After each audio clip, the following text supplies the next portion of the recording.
Të nderuar vëllezër të pranishëm në këtë xhami, vazhdojmë me mësimet dhe porosit që i marrim nga libri Riyadhus Salihin të Imam Neveviut rahimahullahu taala, i cili në këtë libër ka përmbledhur ajete nga Kurani fisnik dhe hadithet pejgamberit sallallahu alaihi wasallam, me të cilat besimtarit ja kanë ndriçuar rrugën drejt Allahut subhanahu wa taala.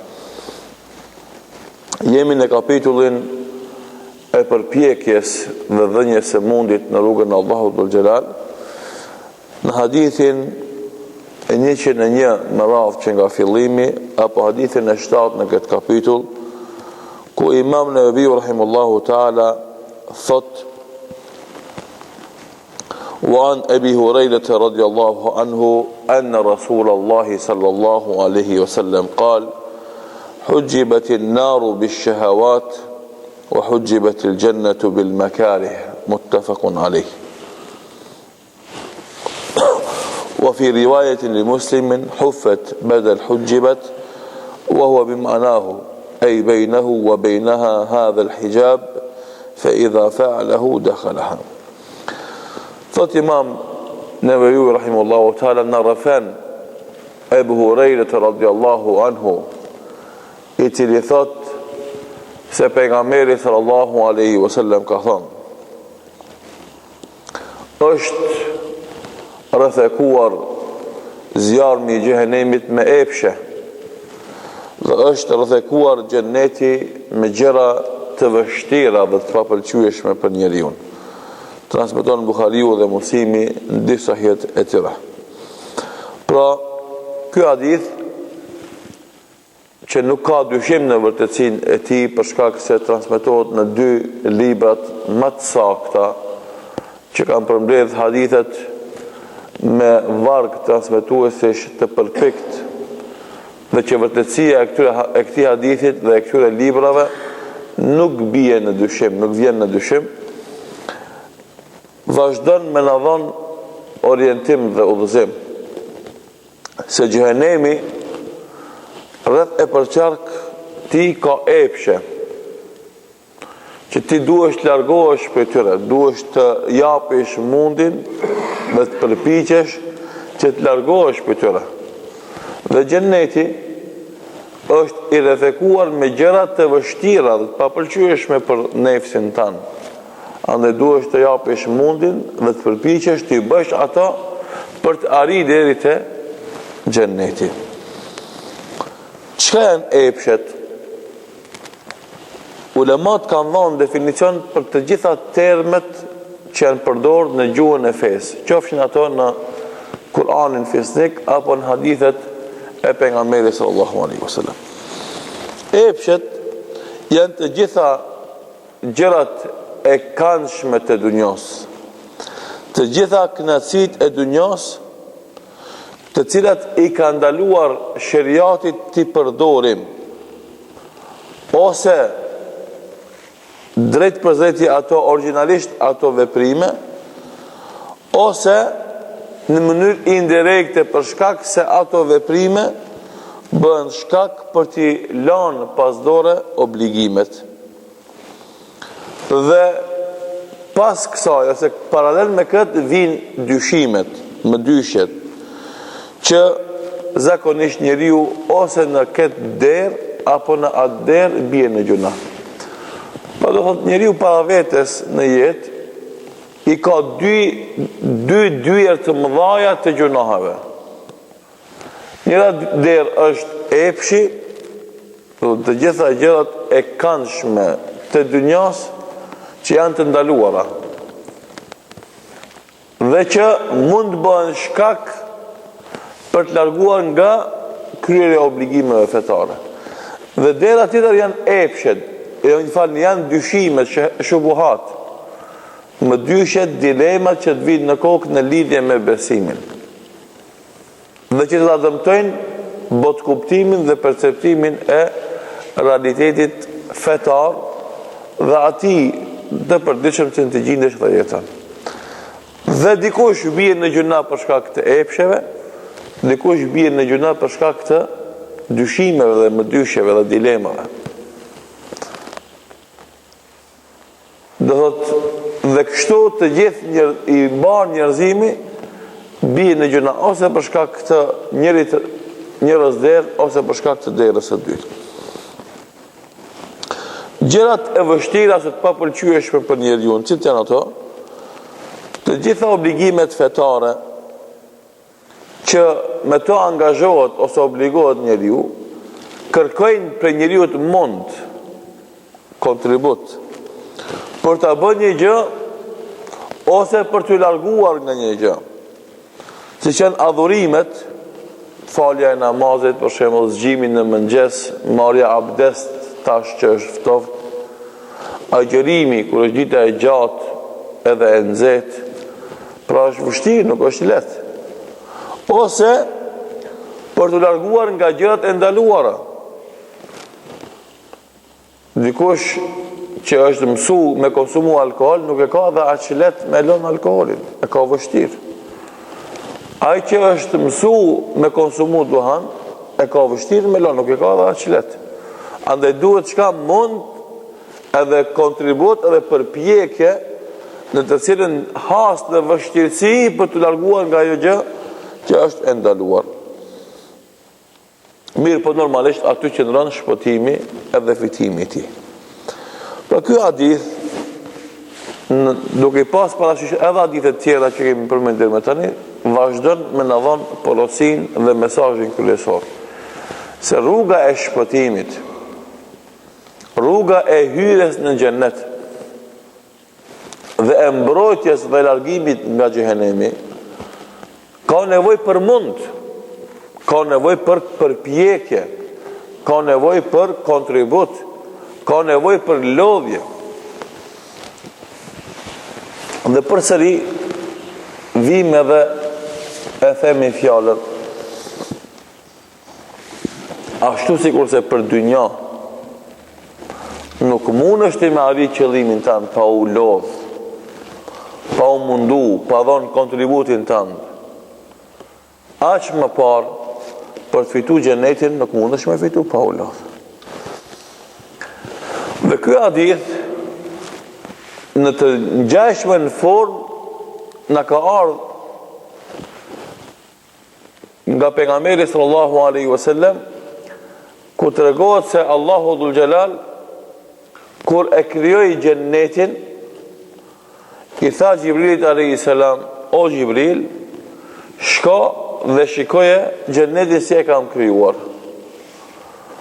Shkoi Gjibril alayhis salam, e pa xhennetin dhe i pa gjërat e këndshme dhe të bukura dhe të mira, kënaqësitë e mëdha që gjenden në të, dhe tha: o Zot, o Allah, nuk do të ketë njeri që do të ndëgjon për të mirat e xhennetit, e s'do të futet në të. Qaq i mirë, qaq i bukur, qaq i këndshëm, aq gjërat mira në të, është e pamundshme njeriu të ndëgjon ato, të sheh ato, të din ato e mos futet në të. S'ka shans. Mirë, po pas të çka ndodhi, Allahu dhul Jalal e rrethekoi xhennetin me gjëra, detyrime, obligime që janë të vështira për nefsin, që ndoshta nuk i don nefsi. Dhe e urdhënoi Gjibrilin alayhis salam të shkon përsëri ta shef xhennetin. Kur po rreth e përqark xhenetit gjëra të vështira, detyrime, obligime, tha: o Allah, vështirë se do të arrijë njerëzit i kalojnë këto pengesa në këtë rrugë e të mrinë deri në xhennet. Do thotë, ndoshta është vështirë me vrapue shprind 100 metra, se duhet shpejt për me arrit në finish, në cak. Mirë, po kur të kishte edhe pengesa në vrapim, atëherë bëhet edhe më i vështirë. Andaj u tut Gjibril alayhis salam për umetin musliman, që për njerëzit në përgjithësi, se pengesat që do të ketë në rrugën e xhenetit do të mund të jenë shkak që ai mos i arrijë qëllimit. Dhe pastaj kur e krijoi xhenemin dhe i tha Gjibrilit alayhis salam: shko shikoje xhenemin. Shkoi dhe e shikoi çka çef. zjarm i pa parë, vështirësi dhe të lashe, të pa imagjinume, shumë keq. Tha, o Zot, nuk do të ketë njeri që do të ndëgjon për situatën, gjendjen e keqe të xhehenemit, dhe dënimet e ashpra dhe të vrajshda, dhe ato probleme dhe të lashe që e presin njëri në xhehenem, e që do të futet në te. S'ka shansa, i keq, i vështirë, i trishtueshëm, s'ka njeri i mençur që do të punon me hinë xhenem, por do të mbrohet, do të ruhet. Mire, po pastaj çka ndodhi? Allahu dhul Xhelal e rrethekoi xhehenemin me epshe, me knatësi të lloj-llojshme. Edhe e dërgoi përsëri Xhibrilin alayhis salam. Shkoi ai dhe e pa. Xhehenemi shumë keq mrena, ama rreth e përçark knatësit e ndryshme të lloj-llojshme të dunjas. Tha, o Allah, tha, nuk besoj që dikush ka me shpëtu para në xhehenem. Se mashtrohet njeri.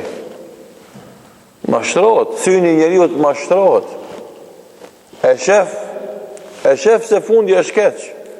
Ama thot menja e tij, une veç pak fillim këtu, që këtë jeshiltën të ha, së mërin deri të xhehenemi. Une pak të kënaqem me të mirat e dunjas, nuk arrider të harami. Ama si të hinsh ati, a keni pa në rrugë, për shembull, shpesh herë dal rrugët malore, të të kujdes, rrugët rrëshqasin. Tereni rrëshqitës, pak duhet për më shqit. Edhe këti ku të hish në këtë zonë, dje se tereni është rrëshqitës, pak duhet edhe futesh në xhehenem, waliyadhu billah. Dhe mund kontribut duhet edhe të e parja, edhe të e dyta. Të e para kontribut dhe mund për t'i bërë gjërat që janë të vështira për nefsin, ama duhesh ta luftojsh, ta detyrojsh nefsin tanë që t'i bën ato veprime dhe t'i kryen ato obligime për të arritur te xheneti. Dhe të e dyta, duhet ta detyrosh nefsin tanë, ta luftosh nefsin tanë që të largohet për gjërave të lezetshme, të kënaqshme, që të mbrohesh nga rronja në xhehenem. Përndryshe, nuk i ik ati fundit të keq. Shikoni ky hadith sa është i shkurt, mirë po është në mënyrë të rregullit, ta bjerë për para, dhe nëse don me kuptu, nëse don me marrë vesh, fiton shumë për ti me lejen dhe ndihmën e Allahut subhanahu wa taala. Cilët janë mësimet dhe porositë që dalin nga ky hadith i pejgamberit alayhis salam? E para, pse bie njeriu në epshe? Shikoni, sepse ato lere që normalisht epshi njeriu, pasioni njeriu, dëshirat e tij i dojnë, plus asaj vjen shejtani edhe i zbukuron. Ti e di që është haram. Ama vjen shejtani, po nesi jo ta dën. Edhe vjen shejtani ta zbukuron, atë bën dy elemente, një prej teje subjektive, një prej jashtë objektive. Edhe bën dy shkaqe që të shtyjnë drejt bërjes së kësaj vepre, edhe pse ti e di që është haram. Edhe në shumicën e harameve, jo të gjitha, çka thënë njerëzit, haram e di, haram e pi. Ai s'thot që s'është haram, ai di që është haram, mirë po, do të ai nuk ka sabër, ai nuk ka vullnet, ai nuk ka vendoshmëri që e mbron atë nga rënja në këtë haram. Edhe e di që është haram. Ama epshi të ai dominon. Nuk devotshmëria e tij është e dobë që nuk mundet me qenë pengesë që ai mos më bëhet vepër. Edhe e bën. Do të ai e din vet, mirë po së një reziston asaj, për shkak se i mungon forca rezistuese nga afrimi të ai mëkat. Po shejtani i mallkum, Pas që është armik e njeriut, nuk e kalon veç me kaq, se Allahu dhul xhelal me urtësinë e tij ka kriju ka dëshiru me pas sherr dhe të keqe. Po vjen shejtani tash edhe atë keqen, atë epshin, atë gjunahin, shkon edhe të astolis e të zbukuron. Dhe për këtë shkak sheriati islam mundohet që çdo gjë që çon te gjunaj me e pengue, me e nal. Për shembull, te puna e gruas femrës, që zakonisht mashkulli si mashkull, anon ka ajo. Edhe kundërta. Do thot, te mashkulli që femra zakonisht anon ka ai, kanë ardhur disa sqarime që tregojnë se rruju prej larg, se kur t'i afrosh e ki vështirë pastaj mund nal. Për shembull, ulja e shikimit. Pse ulja e shikimit?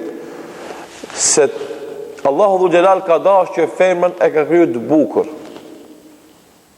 Edhe kjo është urtësi.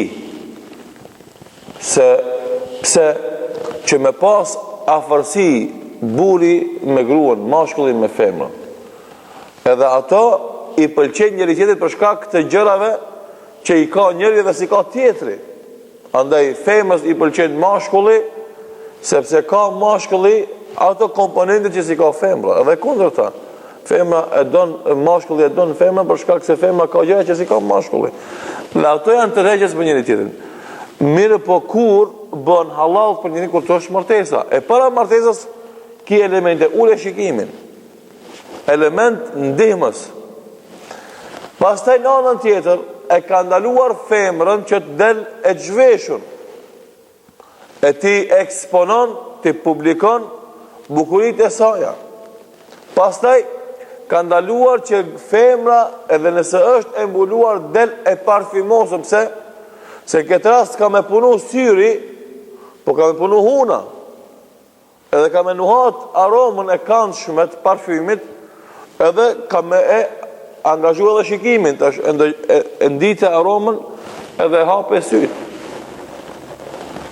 Po çka është edhe më interesant? Thot pejgamberi sallallahu alaihi wasallam, kur del një femër nga shtëpia,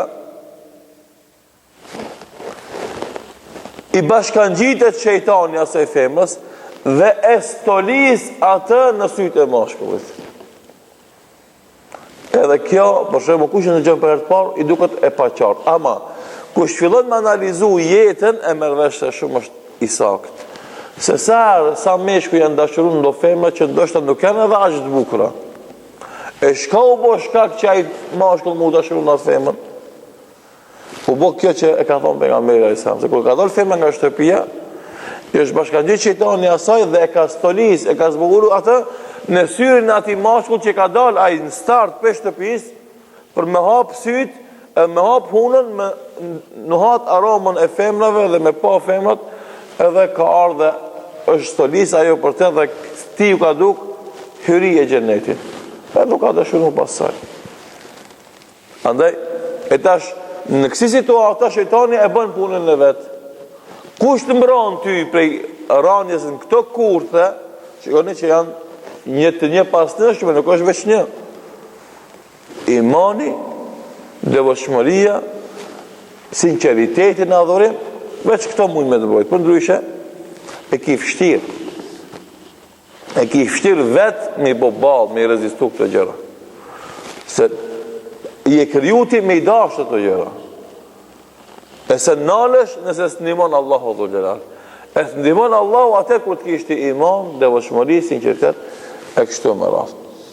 Andaj, domthon epshin, lere që ti për nga natyra anon ka ajo, plus vjen shejtani dhe stolis dhe zbukuron atë, edhe ti duket domthon gjë e mirë, e këndshme, e lezetshme, edhe pastaj të mullohet mendja, kjo dhuratë e madhe Allahu dhul xhelal, edhe jeton si i dehur në jetë. E shef se ti përshkon nga bim ka e keq, ama kënaqësia e përjetimit të gjunave për momentin, përkohësisht, të deh nga dhe të pengon të shohësh fundin ku çon. Bot njegull për para. Nuk e shef se ka jetë shku, se rruga jote është drejt greminës, drejt skëterës, drejt fundit keq. Ama ti nuk e shef se je dehë në epshet e momentit, në knacit e përkoshme, edhe nuk e shikon fundin kur qenë ata. Po kjo është një mësim, domethënë i madh dhe i rëndësishëm që e marrim nga ky hadith. I dyti mësim dhe porosi, ndodh që disa detyra dhe obligimet vinë të rënda, nuk i pëlqen ti. Ama aty qëndron mirësia, khejri për ti në dunjë dhe në ahiret. Fëmit, për shembull, milion mësë me shku në shkollë, a shkojnë në shkollë? Kur nuk shkojnë? Mi thonë fëmive, më shkojnë në shkollë, knaqën. Ma të gëzum, ma të lumë të s'ka. A di që kanë fest, dhe thot, a keni po, për gjëherë që ndodhë, dhe më kur vinë për shkollë, kanë fest nesër, ketë qefja. Pa mos me mos me insistu fëmija me shku në shkollë, ma të gëzum se ata ka, nuk ka, mirë po. Edhe kundër ta. Gjdo ditë që ata shkojnë në shkollë, kur zgjohen në mëngjes, në më thonë me vështirësi, duhet me zgju, duhet me përgatit, duhet me insistu, duhet me net gati. Edhe shkojnë, në më thonë, jo me dëshirë, jo me qef. Mirë po, gjërat që ata e kanë vështirë të bëjnë janë të rëndësishme dhe janë të domosdoshme për jetën e tyre. Edhe aty që ndronë mirësia dhe suksesi për ta. Kështu, në shumë gjanat jetës, i bëjmë disa veprime që ndoshta nuk na pëlqejnë, nuk janë të këndshme, janë presion, janë angazhim, janë mund, ama aty që ndronë suksesi. Përsëri shembull tjetër, të gjithë fëmijët kur ja jep ilaçin, ata nuk e dojnë. Me kohë me dëshirë, asë një fëmijë se merr injekcionin apo ilaçin me dëshirë. Me bëti me lanë, mësë me adhon injekcionin e fëmijës, smundja që e ka e mbyt. Edhe të qka e te i kalon dëshirën e fëmijës, apo mos pëlqimin e fëmijës, edhe insiston në marrjen e ilaçit në një formë apo tjetër. Edhe normalisht që ta merr ilaçin shërohet edhe kalon krizën. Kështu është edhe jeta. Epshi njeriut është sikur se fëmija. Me lanë ti me punue me ty si me lo fëmijën pa angazhime, pa obligime, as shkollë nuk shkon, as ilaçe merr, as punë kryen. Ama ai fëmijë që dhe me na bëhet hajlaz. Edhe ai nefs pa kontroll, ai epsh pa kontroll bëhet hajlaz, ai mazenet bën qafë. Dhe pra që e ki obligim me tyre me e kufizu atë, edhe me e detyru me i bën disa gjëra që ndoshta nuk i pëlqejnë, ama aty që ndron suksesi i ardhmërisë të tij. Dhe për këtë shkak, kur ti i bën dhe gjëra që nuk të pëlqejnë, janë vështira, mirë po ajo është hajër për ty, si që thot Allahu në Kur'an, subhanahu wa ta'ala, kutiba alejkumul qitalu wa huwa kurhun lakum, wa asa an takrahu shay'an wa huwa khairun lakum, wa asa an tuhibbu shay'an fa huwa sharrun lakum, wallahu ya'lam wa antum la ta'lamun. Allahu a bëri detyrë dhe obligim luftën, ajo është një gjë që ju nuk e pëlqeni. Mirë po ka shumë gjëra që ju nuk i doni, nuk i pëlqeni, ato janë hajër për ju. Dhe ka shumë gjëra që ju i doni, ato janë sharr për ju. Pse? Allahu e din e ju nuk e dini. Këtë rast, Allahu Dhu Gjelal sillet me njeriun me dhemshurin më të madhe, me urtësinë më të madhe, me kujdesin më të madh, edhe e ka marrë me dorën e tij dhe ka shi njerin kolosek në binar. Që se nëse e lën ai vet, ndoshta dominon epshit e ai, traditat e ai, gjendja domethënë e përgjithshme, edhe largohet nga qëllimi për të cilin e ka kriju Allah. Dhe e ka shti në binart e ibadetit. E pastaj kush don vazhdon, kush don del, mirë po, nuk e kalon ashtu vetë ju. Dhe ky rregull do të na përcjell neve vazhdimisht në jetë. Dodhen, janë disa detyra që ndoshta ti nuk i don, ama ato janë hajër për ty. Edhe ka disa gjëra që ndoshta ti i don, ama të janë shërë për ty. Kush e din këtë punë, Allahu e din, e ju nuk e dini. Premtime dhe porosive që dalin nga kjo hadith gjithashtu është se muslimani e ka për detyrë dhe obligim të lufton nefsin e tij, të kundërvijet dëshirave dhe pasioneve të tia jashta kornizave të sheriatit, që vinë ndesh me parimet e fesë islame. Se vetëm kështu ka mundësi të shpëtosh, vetëm kështu ka mundësi të fitosh hajrin e dunjas edhe të ahiretit. Dhe mësimi dhe porosia e fundit që dalin nga ky hadith, edhe pse nuk është i fundit, por është se xheneti dhe xhehenemi janë dy vende të krijuara dhe që ekzistojnë. Që kur ka krijuar Allahu qiellin dhe tokën. Xheneti dhe xhehenemi janë dy vende të krijuara. Njëri për besimtarët e devotshëm xheneti, dhe tjetri për mizorët, zullumqarët, tiranët, rebelët, mohuesit e Zotit, është xhehenemi. Ato janë të krijuara dhe ekzistojnë, dhe secili i pret banorët e vet. Xheneti i pret banorët besimtarë të devotshëm, të butë, të sjellshëm, të mirë, bamirës solidar, dhe xhehenemi i pret banorët e vet. Çdo zullumqar, mohues, tiran, në përkëmbës i rregullave të Zotit, ai që i han haqet e uja, kështu me radhë.